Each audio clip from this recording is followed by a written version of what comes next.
Tapgır ikinci ýyl dowam edýän global COVID-19 pandemiýasynyň arasynda Lewap welaýatyna maşgalalar täze ýyl bayramçylygyna taýýarlyk görýär. Emeli arçalar bedelýär. Şu günler çağılar bağlary bayramçylyk çärelerini geçirýär we terbiýeçiler aýaz bab üçin enatalardan sowgat soraýar. Enatalaryň beren sowgatlary çağılara gowşurulýar. Azatlyk radiosynyň habarçysy Türkmenabadda ilatyň bayramçylyk taýýarlyklary barada sebitden habar berýär. Onuň maglumatlaryna görä emeli täze ýyl arçalary şu günler Türkmenabadda iň geçkinli haritlar bolup olaryň bahalary 150-600 manat aralygynda ýitgýär. Diri arça satylmaýar. Adamlar emeli agaç satyn almak üçin köprenç gök bazara barýar. Hytaýda öndürilen emeli arçalaryň Türkmenabaddaky bahalary olaryň göwrümine bagly bolup arça näçe uly bolsa şonça da gymmat bolýar. Galibertede täze ýyl arçalaryny bezemek üçin adamlar ışıklandyrış bezeglerine we dürli oýunjoklara zerurlyk duýarlar. Işıklandyrış bezegleriniň bahalary 50-200 manat aralygynda ýitgýär. Arça bezeglerine giňden ulanylýan oýnawaçlar toplumynyň bahasy 60 manat. Bezeg üçin niýetlenen täze ýyl oýunjoklary plasmas bolup habarçymyzyň maglumatlaryna görä aýnadan ýasalan näzik oýunjoklar satylmaýar. Bu bahalar bilen adamlar iň gymmat täze ýyl arçasy üçin Türkmenabadda adyndan 860 manat, iň arzan arça üçin 260 manat çykdyjy etmeli bolýar. 860 manat dollaryň resmi alış çalış bahasy boýunça 245 dollary, gara bazar narxy boýunça ortaça 30-40 dollary barabar bolýar. Galibertede Türkmenistanyň iň pes zähmet haky häzir kwotda 957 manada, iň pes döwlet kömek puly 354 manada deňdir. Bu aralykda şäheriň çağılar baglaryna şu günler terbiýeçiler çağılar üçin täze ýyl bayramçylyk çärelerini guraýarlar. Ýöne munyň üçin terbiýeçiler enatalardan aýaz bab üçin sowgat soraýarlar. Bayramçylyk sahnalaryna barýan aýaz babalar enatalaryň beren sowgatlaryny çağılara gowşurýarlar. Ýöne enatalardan edilýän talap diňe bir sowgat bilen çäklenmeýär. Her bir enatadan 10 tany şar hem de öz çağasyna aýaz baba tarapyndan beriljek sowgatlary öz ýanlary bilen getirmek sorulýar diýip bir Türkmenabad ýaşaýjysy habarçymyz bilen gurrundaşlykda aýtdy. Egerde sowgat getirip bilmeseňiz çağalaryňyz sowgatsyz galar. Haýsy enata sowgat getirse, hut şol enatanyň çağasy hem aýaz babadan sowgat alar diýip ýerli ýaşaýjy terbiýeçiniň sözlerini getirdi. Täze ýyl bayramçylygy tutuş dünýäde tapgyr ikinji ýyl koronavirus pandemiýasynyň arasynda belenip geçilýär. Azatlygyň habarçysy Türkmenabadda pandemiýa çäklendirmeleri bilen baglykda edara kärhanalary umumy bayramçylyk üýüşmeleňleriniň geçirilmeginiň gadagan edilendigini habar berýär. Şonuň üçin işgärleriň öýlerine gizlin bayramçylyk belleýärler diýip bir büdjet işgäri Azatlygyň habarçysy bilen gurrundaşlykda aýtdy. Habarçymyz sebitde COVID-19 bilen bagly ýagdaýlaryň durnukludygyny, ýöne bayramçylyk günleri köpçülikliň çäreleriň geçirilmeginiň gadagan edilendigini habar berdi. Pandemiýa çäklendirmeleri bilen baglykda Türkmenabadyň seýilgähleri, kafeler, barlar, restoranlar ýapyklygyna galýar. Karantin gowşadylmaýar. Hemme zat öňköňkülük karantin üçin ýapyklygyna galýar diýip Türkmenabad ýaşaýjysy gurrun berdi. Mundan öňe Azatlygyň habarçylary Lewapda bu ýyl esasy täze ýyl arçasynyň geçen ýyllardan tapawutlykda Türkmenabaddaky aýgyň öňüne oturdylýanlygyny habar berdiler. Ozalky ýyllarda sebitiň baş arçasy Türkmenabadyň ruhyýet köşküniň öňüne gurulýardy. Bu aralykda ýurtda öz güýjüne galýan pandemiýa çäklendirmeleriniň arasyna Türkmenistanyň hökümeti ýurtda hiç ýyly koronavirus hadisasynyň hasaba alynmanyny gaýtalýar. Türkmenistanyň prezidenti Gurbanguly Berdimuhammedow 21-nji dekabrda geçiren iş maslahatyny ýurtda hiç ýyly COVID-19 hadisasynyň hasaba alynmanyny ýene bir gezek gaýtalady. Orsiýet 2021-nji ýylda türkmen gazynyň importyny 2 hisse köpeldendigini aýdýar.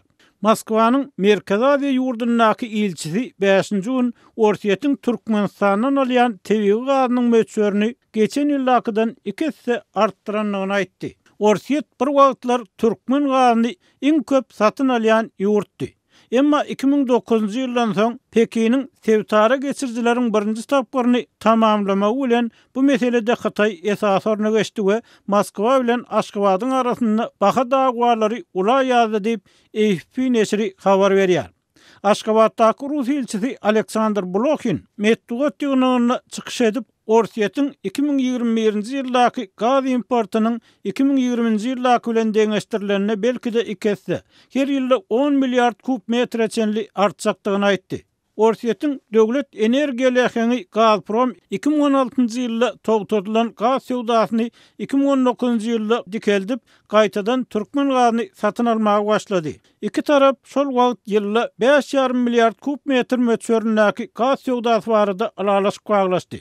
Türkmenistanyň prezidenti Gurbanuly Berdimuhammedow awgust aýynda Hataýyň häzir her ýyl Türkmenistanyň takminan 40 milliard kub metr gaz satyn alýanlygyny geljekde bu görkezýüniň 65 milliard kub metr çenli ýokarlanjakdygyny, geljekde 100 milliard kub metr çenlik hem köpeldilip bilinjekdigini öňe. Şu aralykda Turan nesri Hataýyň şu ýylyň 11 aýynda 6 milliard dollardan gowrak baha durýan türkmen gazyny satyn alanlygyny habar berdi. Nesrin Hataýyň baş gümrük edarasyna salgylanyp beren maglumatyna görä, 2021-nji ýylyň ýanwar-noýabr aýlaryna Hataýa aktarılan türkmen gazynyň muktary 21 million tonnadan hem köp boldy. Türkmenistan Hataýy geçirji arkaly gaz bilen üpjün etmekde birinji orunda durýar. Şu ýylyň 11 aýynyň görkezdilerine görä bu meselede ikinji orun Orsiýeti, üçüncü orun bolsa Kazakstana degişli.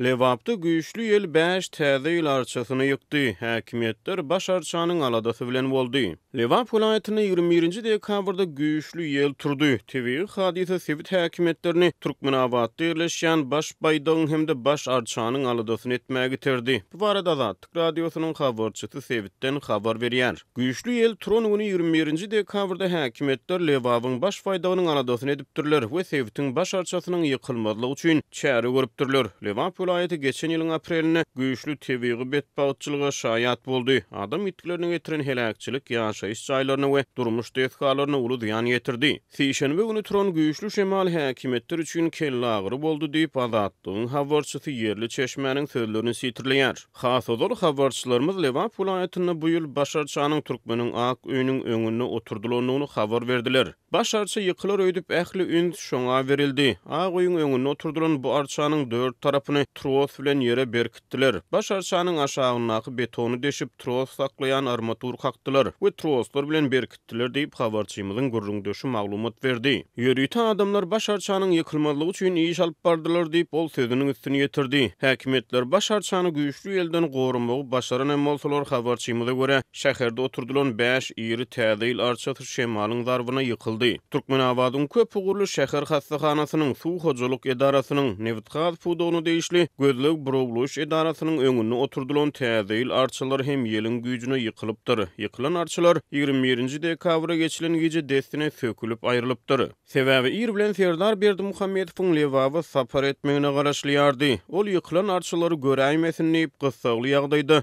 daňatýança arçalaryň oýna başlaryny we bedeg çyralaryny sökdiler diýip çeşme gurrun berdi. Serdar Berdimuhammedow 22-nji dekabrda Türkmenabadyň baş wazyryny aýlandy. Ol ertesi güni sebiti terk etdi. Munyň ýygyany yerli häkimetler ýeliň zarbyna ýykylan arçalary dikeltmek işlerine täzeden badalga berdiler. 23-nji dekabrda şol arçalary gaýtadan gurnap başladylar diýip çeşme gurrun berdi. Bir awtobus ýolagçysy Azatlyk radiosynyň habarçysy bilen gurrun döşlükde köp ugurly hastahananyň öňündäki täze ýyl arçasynyň bir gijede ýitirim bolanyny görüp adamlaryň haýran galanyny gurrun berdi. Adamlar bu arça nire ýitirim boldyka diýip birek-birekden sonra ýardylar diýip awtobus ýolagçysy habarçymyz bilen gurrun döşlükde aýtdy. Azatlygyň habarçylary noýabryň soňky hepdesinde Lewabyň baş arçasynyň bu ýyl şäherde täze açylan ak öýüň öňünde oturdylanyny habar berdiler. Munyň ýygyny dekabryň başlaryny hem sebitde güýçlü ýel turdy. 3-nji dekabrda habarçylarymyz Marwe Lewap sebitlerine çägeli ýel turanyny habar berdiler. Soňky hepdelerde Türkmenistanyň dürli sebitlerine tozonly ýel turýar, güýçlü şemal ötýär. 17-nji noýabrda habarçylarymyz Mar vilayatyna turan güýçlü şemalyň ilatyň elektrik üpçünçiligine bökdönçlükleri döndüğünü habar berdiler. Dekabrın başlaryna Mar we Lewap, 21-nji dekabrda Balkan, Mar we Lewap vilayatlaryna güýçlü ýel turdy. Habarçylarymyz Balkanyň käbir etrap resmiýetleriniň orta mekteplerde we edara kärhanalarda duşuşuk geçirip güýçlü ýel barada yerli ýaşaýjylara duýduruş berenliklerini habar berdi. Türkmenistanyň döwlet media serişdeleri ýurdun çägine turýan adatdan daşary TV hadiseler barada habar bermeýärler.